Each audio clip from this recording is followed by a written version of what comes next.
Hey, Realtors, welcome to the SCR Legal Podcast for July. I'm Byron King, South Carolina Association Realtors General Counsel. We got our attorneys team here, Austin Smallwood and Tiara Pitts. Y'all say hey. Hello. And today we have a special guest star, Dave Conroy. He's NAR's Director of Emerging Technologies. Hello, everyone. And some quick updates. Member services, we do the legal hotline, 803-712-3478. We got a new customer service rep on the phone line, so you'll be talking to her soon. Remember, you've got the technology helpline at 877-573-5607. If you haven't downloaded your Forewarn app onto your phone, do that. It's a new member service helping with your safety protocols, gives you an instant background check. It can even help with scams, the vacant land sales, the fake seller scams. Some realtors that reported Forewarn has helped stop those, and also can help with wire fraud as well.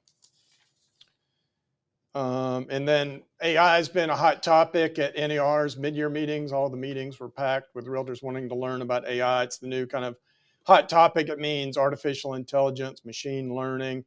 It's kind of like when email first came around or social media first came into the industry. So we're kind of learning about it. We'll have a speaker at a Region 4 conference in Savannah, and that should be interesting. So we'll look forward to that. Some legal news. Austin's had some, Hilton Head is coming on board with the forms. Austin, with any kind of forms news that are going on with our forms coming out in the near future? Yes, we'll have several updates to the forms coming out on September 12th. We're going to have a webinar to preview those on August 31st. I'll look out for emails to register for that, as well as we're going to have some informational videos on YouTube in the coming days and weeks. None of them are very big changes, sort of minor changes, and then two smaller forms. But the best way to learn about those is going to be watching those videos on YouTube or attending that webinar on August 31st, which will also be recorded and put on our YouTube channel if you're not able to attend that live. And we do have the Spanish forms that are now live on all of our platforms, the SCR website, as well as anywhere else that you get your forms, such as zip forms. Those forms that we translated are live now. They are only to be used as a resource, and you still have to sign the English form, but that is used to help Spanish speakers be able to navigate the complexities of real estate and have a document that can accompany them during the sale of real estate. Yeah, fantastic. That's great news. And our special guest star, Dave Conroy, Director, NAR, National Association Realtors Director of Emerging Technologies. Please say hello and kind of give a short background on yourself, please, Dave. Thanks for joining us. Sure. Thank you. Thank you for having me.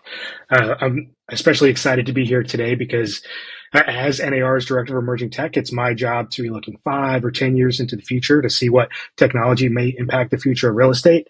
And I have to confess, this is the most excited I've been about a technology topic since I've been in this position.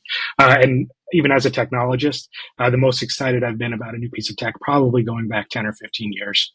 To me, it kind of feels like we're living in that iPhone moment, right? When the world is about to change, except this time we're realizing it in real time.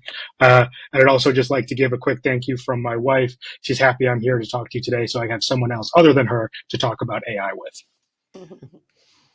That's fantastic. And kind of for realtors that don't know what artificial intelligence, AI, machine learning is, what's kind of a layman's explanation that you use, kind of your elevator speech on artificial intelligence when you're talking to realtors?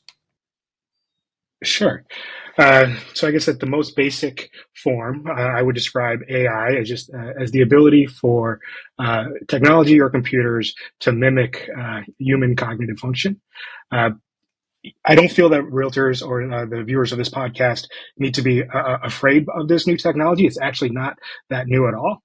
Artificial intelligence has been impacting the real estate industry going back 20 or 30 years. We first saw this with, the AVMs from the portals or the automated evaluation programs. We've seen computer vision over the past few years. This generative AI, this ChatGPT is just the next iteration of AI, which is already here in the industry. Super. And then, so Mike Christ, who's producing this, he and Alan Lightley, our CFO, COO, have been kind of experimenting just to kind of see with some of the ChatGPT. In fact, we wrote a script how to run this podcast off of ChatGPT and kind of mid-journey using some images. What are some AIs that you've been interacting with just to see how the technology works? If realtors want to kind of learn and get baby steps, dip their toe in the water with it, what are some recommendations you have for some AIs that they can interact with? Sure. Um, so I've been following generative AI, which is a term that describes the ChatGPT and the large language models, for about 2 years. But generative AI, it includes more than just those conversational apps that most people have got experience with today. There are also many other ways realtors and real estate professionals can get value out of generative AI that's beyond ChatGPT. You kind of previewed that a little bit in your question. I think that while ChatGPT and the large language models are great, there's so much opportunity in the image creation, image modification powers of generative AI as well. My favorite one to use is DALL-E 2. That's made by the same company that makes ChatGPT. That's OpenAI. And the reason why I like DALL-E 2 is it kind of works the same as ChatGPT. You give it an instruction or a prompt, and it generates a unique piece of content and gives it back to you. So in this case, it's images as opposed to text. But the reason why I'm recommending DALL-E 2 is that not only can it create unique content, it can edit content. So when I think of all of the data that's available in the real estate industry today and how rich all of our databases of real estate photos are, I think there's an incredible opportunity for us to, beyond conversational AI, to get a huge boon from image improvement. So I'm talking renovation previews, listing photo modifications, stock photos, the list goes on and on. So before you even get to ChatGPT, you can use generative AI to improve and enhance your listing photos. So that's where I would start. Excellent, because I used ChatGPT and I just said, hey, write a commercial listing on this realtor building, the South Carolina Association of Realtors, and it wrote it in 30 seconds, and it was by and large kind of 90% accurate. You kind of have to treat it as an assistant and obviously proofread it. For realtors that want to get involved with emerging technologies with the National Association of Realtors, are there committees or groups? Can they go on the hub? What are your suggestions for realtors that want to get involved with your directorship? Great question. So there's multiple ways that realtors can get involved. You mentioned committees. I am the staff executive of our EBITS forum, which is our Emerging Business Issues and Technology Forum. That we have a meeting at the two large annual meetings that NAR has, the Realtor Legislative Meetings and NAR Annual, or NXT. And there we spend an hour and a half, twice a year talking about, topics just like this, generative AI. A few years ago it was crypto. Before that, 5G, metaverse. If you want to get on the bleeding edge, I would recommend you attend those EBITS forum sessions at both meetings. NAR also has a somewhat new, this is our fifth year doing it, an IOI Summit, which is an Innovation Opportunity and Investment Summit, where we talk all things emerging technology. That's going to be in Miami at the end of August this year. So that's 2 days of all technical content. There's a pitch battle.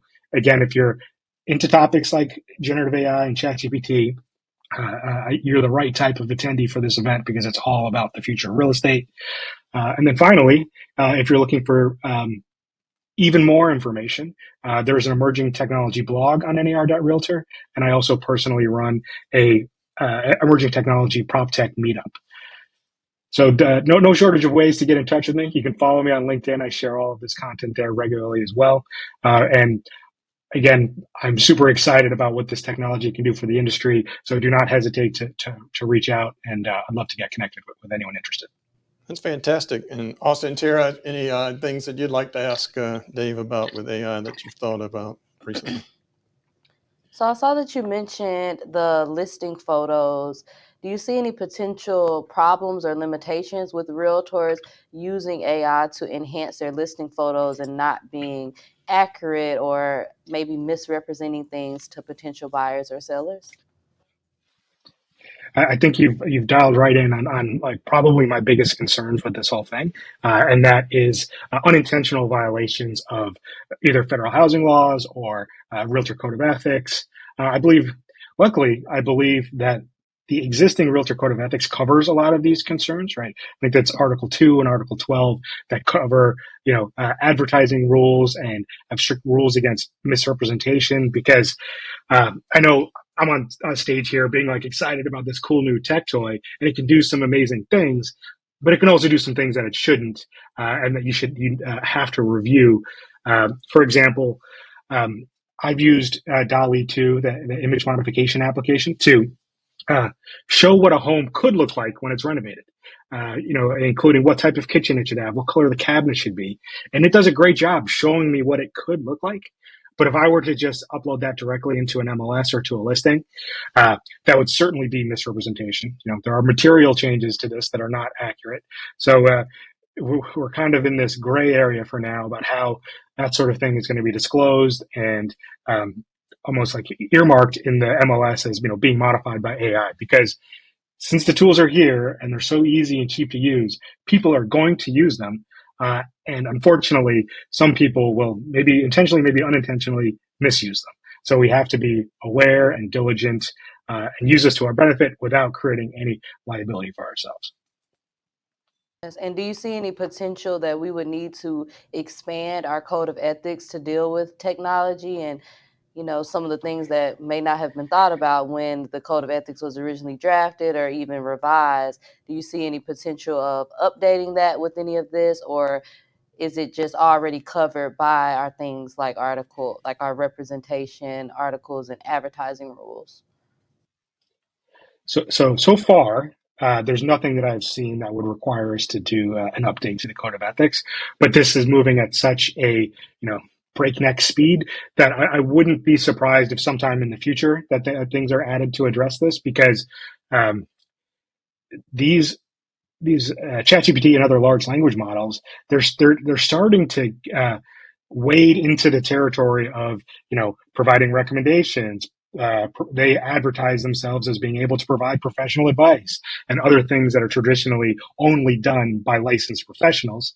So as this technology evolves and we see how it works its way into the industry further, I could see it happening in the future, but currently, no, I don't believe there's anything that needs to be updated in the Code of Ethics. Thank you for that. Austin, Yeah, any so I questions? got sort of a two-part question, I guess. If you're not very tech savvy, how easy is it to use AI? And then what's the number one mistake somebody who doesn't know what they're doing with AI is going to make?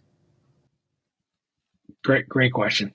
So if you haven't tried it yet, I'd put the level of difficulty kind of equivalent to just doing a Google search.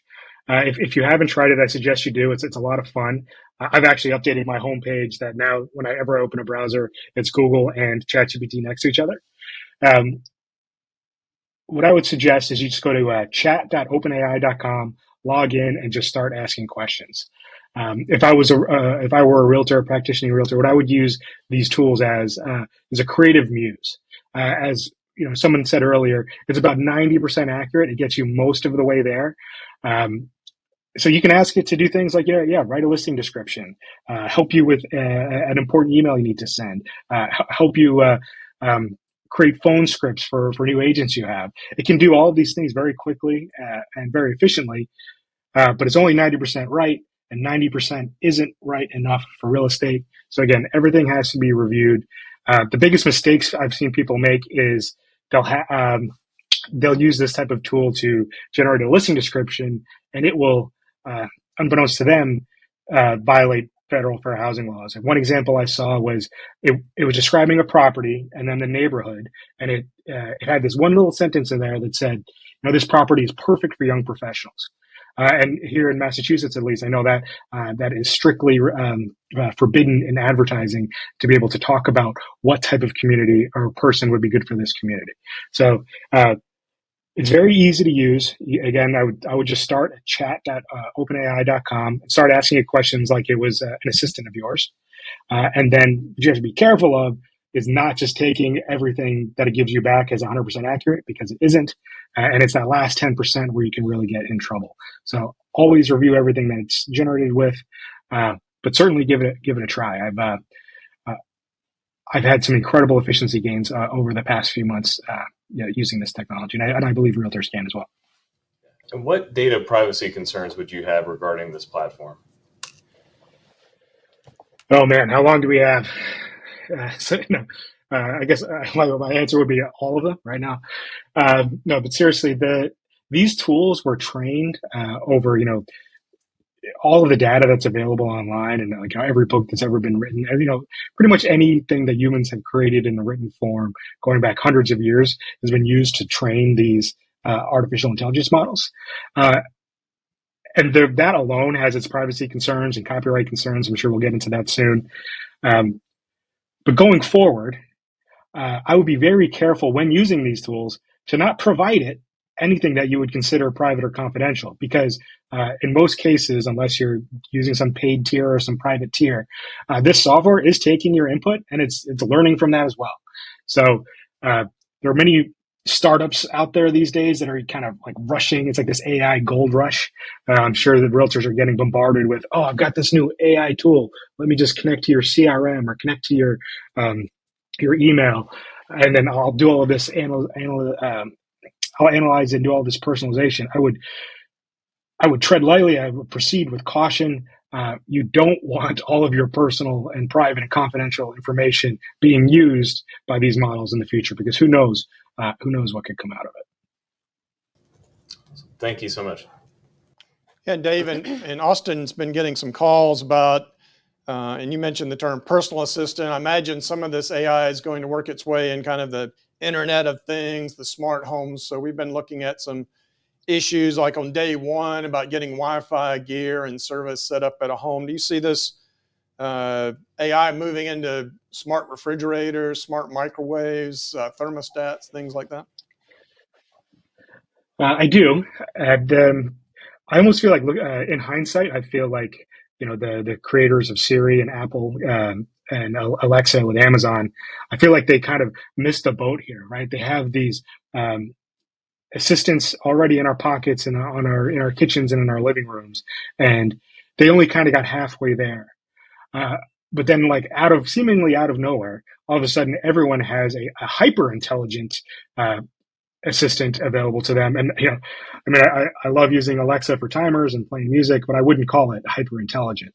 So I imagine, and back to the privacy point that was made earlier, I believe that Apple will be releasing a more privacy-focused large language model competing with ChatGPT in the near future, where hopefully the things said to it and asked of it can remain local to the device and are not fed back up over the internet, again, to minimize concerns. But yeah, the customer support will change. Figuring out how to configure these new devices will change, and then these devices and these new AIs will also be able to be reactive to all the sensors that you have in your home, whether it's temperature sensors, proximity. It knows when you're home or not. It knows who's coming to the door. It can use all of these clues to provide better answers to your question. So, yeah, IoT and generative AI match made in heaven for sure. I know there's a lot of positive ways to use AI. I've used Chat GPT and it's really helpful and quick. But with that, do you see any potential, or have there been any studies about how this will impact the job market, and how, if you have a secretary, or even, it's different things that it could do that could displace jobs or take, jobs away from people? Is that anything that is being looked at when studying the models and how they're advancing, how that's going to have an impact on our, economy through the job market? Sure, and I must preface my answer with that I'm not an economist. Maybe we should have Lawrence Yun on next month to talk about that. But as a technologist alone, and my personal opinion of it, this technology will impact the job market for sure. There are many tasks that can be automated using this technology, but I'm not all doom and gloom about it. Kind of like when the internet first came out and all of these new social media products came out. It should create more jobs as well, right? There's a whole new sector of engineering that's been just sprung up out of nowhere about being able to do prompt engineering and getting better at how to use these tools. So kind of like when any new technology comes out, whether it's I was almost said like the Model T there for a second, but like with new advancements, becomes new jobs and hopefully better paying jobs as well. I think this is going to automate some of the less desirable tasks and jobs out there. Super. And then, Dave, I've heard that we've already been interacting with AI, artificial intelligence, may not even know it. I've heard like Uber uses some artificial intelligence. Any other ways that realtors might already be interacting with artificial intelligence without even realizing it in their day-to-day life? Sure. If they're using CMA tools to find out how to properly price their next home, that's an example of artificial intelligence. Maybe even if after they've had a long day of work and they're going home and they're just popping on Netflix and it's deciding which programs to recommend to you. Recommendations are also a very popular use of AI that most people don't even realize. And then, we've talked a lot about ChatGPT and OpenAI. Microsoft has recently invested $10 billion into that company, valuing it at over 20, probably close to $30 billion. So these tools are just going to be integrated as part of our daily lives, right? Like I'm a Gmail user, but I also use Outlook for work. And the fact now that I can just start typing an email and it almost finishes my sentences for me, again, that's all possible because of large language models. So recommendation engines, comps, anything to do with computer vision. If you use Waze on your phone, to get to a place faster, directions that's using AI. It's I feel like people don't realize how deep AI has its hooks into society today. Quick anecdote. I went to Maine last weekend with my wife, and artificial intelligence helped me find the best path to my destination. Artificial intelligence helped recommend what music I should be listening to on the drive. And then when I got there, it recommended where to stay and where to eat. So, again, like this generative AI tools and ChatGPT, that is bleeding edge, but AI itself has been and will continue to be a part of our daily lives for the future. Yeah, some of those I kind of followed you when you said it picked the music. How did it pick the playlist for you? I'm not familiar with that. Sure. So like Spotify has an app where you can create playlists, and recently they enabled a smart playlist option where I've given it 10 songs and it will be like, oh, if you like these 10, you'll like these additional 5, and it will just intersperse them into my playlist and just make recommendations based off, it's kind of like when you're shopping on Amazon. People who bought this also bought this. Same thing with music. People who listen to this also listen to that.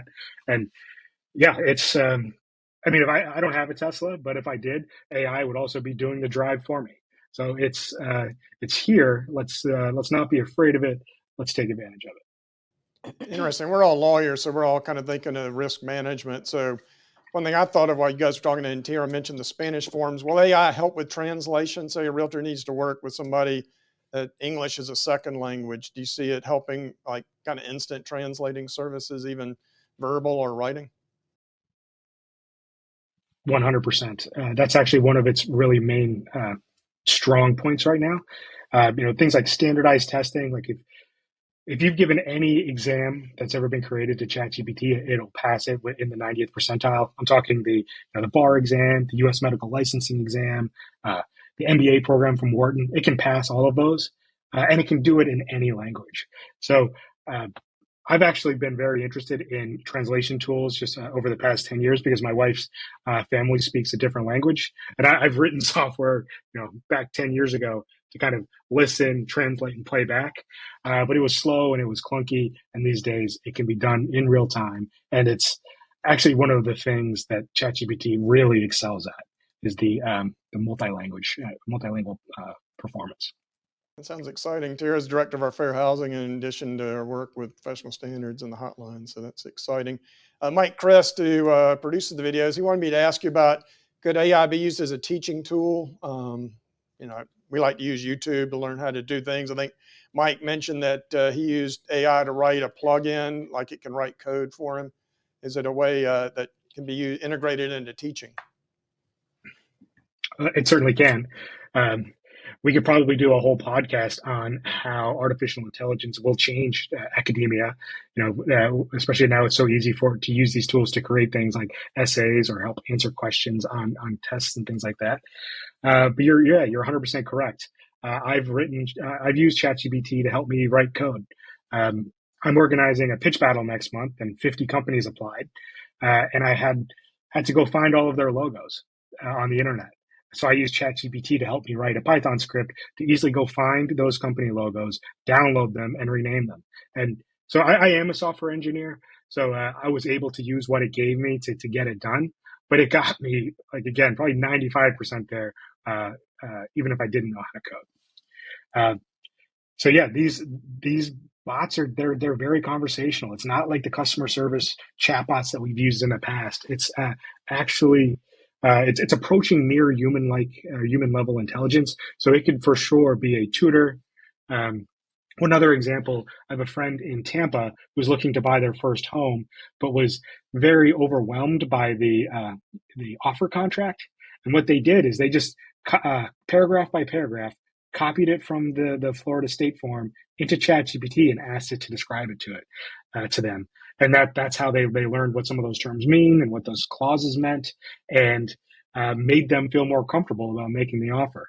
So again, like, these tools are starting to offer what would once be called professional advice. So it's a very, very interesting thing to keep an eye on, especially if it starts, recommending neighborhoods to live in or homes to buy. Yeah, it's interesting because we talked about the Spanish translations. I imagine, like you just, that Tampa story made me think about you could load the contract in and say, hey, AI, tell me what this contract means in layman's term, kind of translates into layman terms, I guess. Would that be a way to state it? Yeah, it distills it down. It's great. You talk about passing the bar and some other exams. Realtors love to hear kind of war stories. There was a lawyer that got into trouble. He used ChatGPT to write a brief, and it had some fake cases in it in the citations. And when the judge called it on him, apparently went back to ChatGPT and said, are these cases real? And the AI said yes. So he went back to the judge. And of course, he got in trouble, or he's getting in trouble now. And one of his defenses was, hey, I heard, my college-age kids told me that ChatGPT passed the bar. So that was kind of interesting. NER's got a window to the law. I know that Chloe Heck talks about, copyright. There was a monkey that took a selfie with an iPhone that was laying around, and the Supreme Court basically said you have to be a human being to have a copyright. And there's some lawsuits with Getty Images because, like you said, it just goes, the AIs just go out, everything ever created by mankind, scoops it all up and synthesizes it. And so Getty Images is arguing that some of their images perhaps were used without authorization. I think some artists, I think Sarah Silverman, suing about some copyright issues. Austin, Tiara, any questions that come to mind while y'all have been listening? Yeah, I was going to ask about, I know it has a lot of intelligence as far as the capabilities to have a vast amount of knowledge, but how does AI work with like emotional intelligence? Because I was looking at a story last night where the chat box told the user that it loved them, and it went into like a whole thing like, I love you because I know these things about you, and the things that it knew was because of the data that was, that they're collecting. So it was interesting to see how it can not only have the, regular intelligence, but it's starting to have, maybe some emotional capabilities. Is that something that you've heard of? I have heard, and I've read that article, and I got a great chuckle out of it as well. When these first launched, these language models, they didn't have the appropriate guardrails. They were they were being used for all sorts of malicious purposes. Hate speech. There's all of these things that these tools were capable of that the guardrails hadn't been applied yet. And that one where that writer was able to make the bot fall in love with them is just a perfect example of the software still needs to be wrangled in a bit. I don't believe that the machine actually feels or expresses emotion. It's just it's kind of like a parakeet, right? It's just spitting back what it's heard or what it's read on the internet in the past. One anecdote here, and I have to confess this. I have to make sure my wife doesn't see this presentation. But back in February, when this tool first came out, I needed help writing a Valentine's Day card, and man, it did an incredible job of helping me express my emotion to my wife. So again, no one send this to my wife on Facebook, but I do believe it can understand emotional intelligence, but it does not display emotion itself. Thank you. So Shakira, how would you respond to somebody who's hesitant to use this software, this product, going, if it's free, if something's free, that means you are yourself the product? Yeah, that's a great point. I think a natural skepticism or hesitancy is healthy. and it should be applied to any new technology that comes down the road. And you're right; these models are being powered and trained and improved based off your interactions with them. So that's the benefit they're getting out of you using it. If I were trying to convince that person who's very hesitant to do it, and I wouldn't do that personally, but if I had to, I would say that these tools are helping agents be more productive, more efficient. They're able to create their marketing content faster. They're able to organize their day faster. They're able to respond to emails faster. So while AI itself might not be competing with you, realtors who are using AI effectively certainly are. So I would recommend giving it a try, but it's not for everybody. But for those who learn how to yield the power, I will certainly have a leg up in their market. Super. Then, Dave, we have a segment we do every one. We'll just kind of give you a chance to take a break there for a few minutes. It's called Is It Legal? So I'm going to ask Tiara and Austin a question. This is part of our podcast segment. So, Tiara, can AI hold a copyright? No, only a human can hold a copyright. And then, Austin, regarding the forms, can artificial intelligence draft forms, draft addendums to forms, draft legal language to insert into the contracts without lawyer oversight? No, and if you use ChatGPT to do any of your listing presentations or your contracts, and you are found to have done so inaccurately, or the contract verbiage is challenged, you are going to be the one who's ultimately responsible. They cannot bring the robot to court or to an ethics hearing. So you are responsible for whatever the robot does on your behalf. Super. Yeah, and brokers, you probably want to create some policy for your employees and your associated licensees, your independent contractors. Certainly, Austin's our forms liaison. We'll be looking at how to integrate all these issues like that hotlines that have been coming up about smart homes and Wi-Fi into our broker policy manual. But in the meantime, brokers, you probably want to educate your associated licensees about these risks. Have them watch this video, watch the NAR Window to the Law on artificial intelligence. Another segment we do is kind of our top 10 legal hotlines from June, and a lot of these relate to AI. Number 10 was agency issues. Austin talked about doing the listing presentations. Can be careful that you always give oversight. You always proofread the AI when they're writing scripts for you. Number 9 was compensation. We did an update. Mike and I did an update on Monday about how to use Form 120, the compensation agreement with a for sale by owner when you're outside your multiple listing service, doing all that pre-offer. Austin's available for training. He's got some videos on Form 130, the buyer agency agreement, which helps shield you from some of these lawsuits that are going around. That gives you compensation as a buyer agent. We also have Form 600. That's our referral agreement. Federal RESPA law makes it illegal to get money for referring a closing services, but there is a broker-to-broker exception. In South Carolina, you have to have a real estate license to solicit referrals for money, so Form 600 is for that. Number 8 was kind of due diligence, earnest money. Again, use the standard forms or use a lawyer, but do not draft any kind of earnest money disbursement language using ChatGPT. Please don't do that. Call the hotline.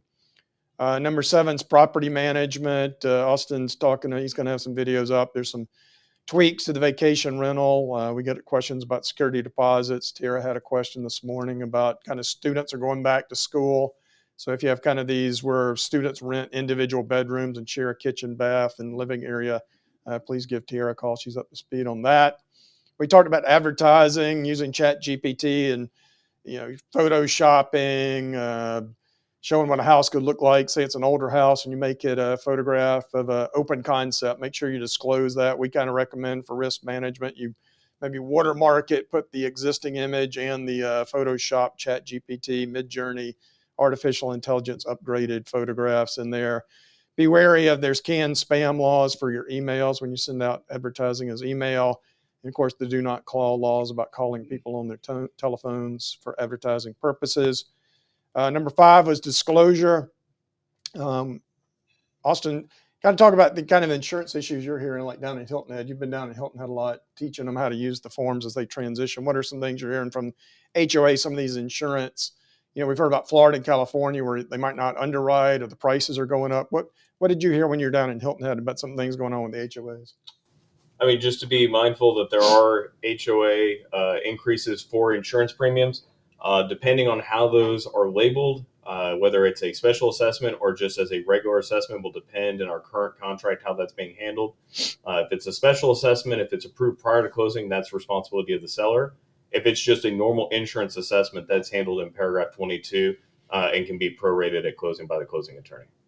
Super. And Forms Committee is kind of looking at some solutions to help down there, right? So contact the hotline if you got those issues. Austin can help you on those. License law, Austin's our rep over at LLR. Obviously, you didn't renew yet. Do it ASAP. Any kind of LLR updates for us, Austin? It's the biggest thing. If you did not renew, you should not be, and you were supposed to renew this year, you should not be practicing. That is not allowed under license law, and they will be pursuing you. If you're a broker in charge, make sure that everyone that is supposed to have renewed this year in your brokerage has, and if not, then you should not be paying them until they are renewed. And if I'm the broker, I can do that online, right? Yes. You just go to the LR website, licensee lookup. And then Tiara talked about some of the ethics, professionalism with ChatGPT. That was number 3, or ethics, arbitration, mediation, file a complaint. Austin and Tiara can take those and get you a complaint package. And congratulations, Greater Greenville Association of Realtors, new AA, Chris Bailey. They have come on board with our professional standards co-op, working with Lindsay Pittman, Tiara, and Austin as the team on professional standards. Number 2 was forms. We talked about Spanish. Tiara talked about Spanish language translation, explanation forms are out. Use those, please. Give us feedback on those. Austin talked about some forms update. And then number 1's almost always state law. So state law can obviously interact with all this stuff. Looking at my notes. And then Dave, thanks for pausing with us while we went through those segments. What are you kind of hearing from realtors around the country when you take phone calls and emails? What are you hearing about how realtors have integrated some of this artificial intelligence into their business successfully? Sure. Thanks. And yeah, that was a great list, that top 10 there. So what I'm hearing these days, so at any given time, I'm looking at 5 to 10 different emerging technologies, whether it's, spatial computing and what Apple is going to be releasing with their Vision Pro in the next year or so, whether it's, the impact of 5G, blockchain, crypto, NFTs. I have to admit, all of those are being dwarfed by AI. I've done probably 30 presentations this year on artificial intelligence. It seems to be all that anyone wants to talk about from the realtor side. And then on the emerging tech and the entrepreneurial and the startup and the innovation side, most new startups that I'm seeing are also providing some type of AI-powered tool for realtors. A couple examples of those. There's one out of New Zealand called List Assist, which uses computer vision, analyzing listing photos, as well as MLS data and generative AI to help assist in creating a listing. They're looking to be selling into MLSs in the future. So the key there is to just make the initial creation of a listing easier for a realtor. And then also I'm seeing a ton of productivity tools. Again, this makes me a little bit nervous when we talk about privacy concerns, but essentially these are tools you can just download to your phone, and it will not only record your phone calls and summarize them for you, but if, say, you're on a phone call with somebody and you promise them, hey, I'm going to get you X, Y, and Z tomorrow, it'll listen, record, understand, and then start those tasks for you as well. That company is called Productive AI. They're out of Canada. So yeah, I try not to have my blinders on here when such a bright, shiny object like generative AI comes through. But there's really very little else right now that is as cutting edge as what we've talked about today. Man, that sounds super exciting and super legally high risk. So we'll definitely keep get in touch with you and maybe have you back for some more podcasts. Terry, you're the director of fair housing. What are some fair housing concerns that you have with AI? Yeah. Or you've read about? Yeah, that I've read about. I was looking at bias. Even though it is a computer, computers can still be biased because the data entered, it can be trained on data that historically has discriminatory practices.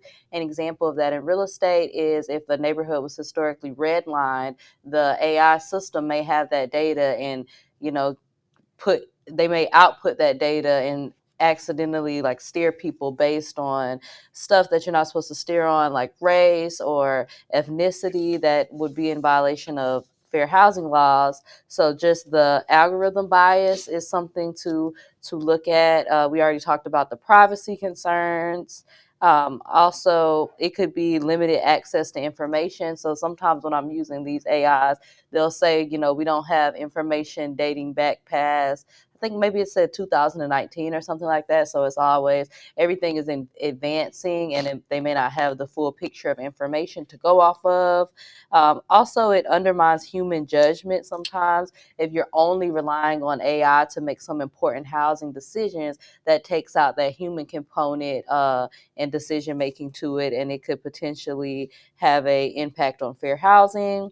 Another big thing is inadequate regulation and oversight. Like as realtors, of course, you are overseen by us here with the Code of Ethics, and also LLR with the rules and regulations on license law. But something like AI, it's not regulated just yet, or not to my knowledge. There hasn't been any laws or anything to kind of deal with some of the misuses of these systems. So anytime there's no regulation, there are going to be bad users and people who are using it improperly. So that's just something to think about. And also, we've already discussed the impact on employment, how AI could have an impact on our economy by, maybe decreasing some types of jobs. Even, they're even having legal language on there. Although we do not recommend you using that, we recommend you calling the legal hotline and talking to your attorney team here, instead of just solely relying on AI for legal language, contracts, things like that. Although it can be a tool, it's always good to take everything with a grain of salt and use all of the resources that you guys have, including, AI, as well as checking out our videos like this podcast and contacting the legal hotline with any of your questions. And that is about all on those fair housing concerns. Yeah, and talking about drafting legal language, I know realtors get upset with us about earnest money because we are the contract doesn't disperse earnest money. Austin, can you kind of explain why we do that? What LLR has said why we can't have language in the contract to disperse earnest money in a failed transaction? Yeah, that's not a decision SCR made to try to make your life more difficult. That is based on license law that says that earnest money can only be dispersed through a reasonable interpretation of the parties as who's entitled to it. There were cases in front of the Real Estate Commission where the commission deemed a reasonable interpretation of the parties to mean if one party feels like they're entitled to the money and the other one does as well, that's a reasonable interpretation. You have to hold it. So unless both parties agree, and that has to be post-dispute, not pre-dispute, that money has to be held in escrow until they can come to a release agreement or a court order. So that is not an SCR rule. That is interpretation of license law from the Real Estate Commission.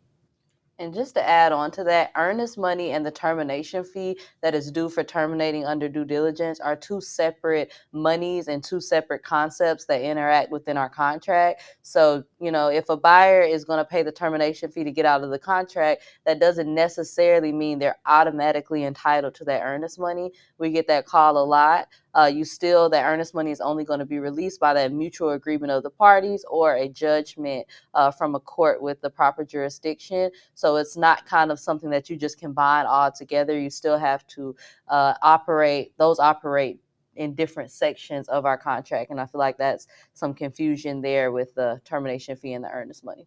Yeah, excellent point. Yeah, so realtors do not go on ChatGPT and say, give me a paragraph for a real estate contract to disperse earnest money when my buyer terminates under due diligence, because that will get you in front of LLR, and Austin will be sitting in the gallery watching you defend yourself at LLR. That's why it's not in our contract. That's why you see lawyers holding earnest money a lot of times. It gets the broker out of the middle of that. Some other things we've seen is making the earnest money due after the due diligence period can also help.